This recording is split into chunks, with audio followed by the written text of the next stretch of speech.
chùa qua cho chị mặc kia mà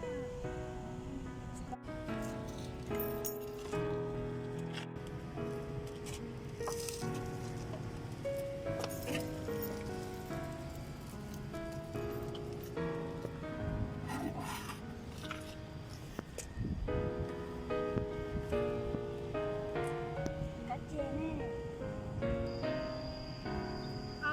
cá chê nè bao gồm bỏ nữa bỏ à quá cá chê một quả tư không bố đi cha luôn Quả chê chá sao? chả xứ Chá một cú của nó nè. Nó đi chụp bỏ đó.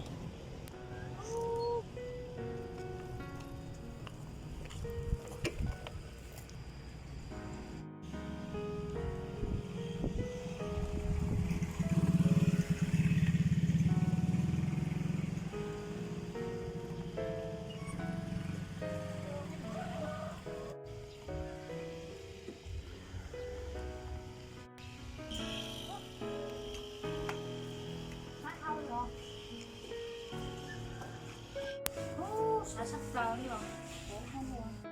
chả cái chị họ nhớ được con ơi Khởi tao ta rồi.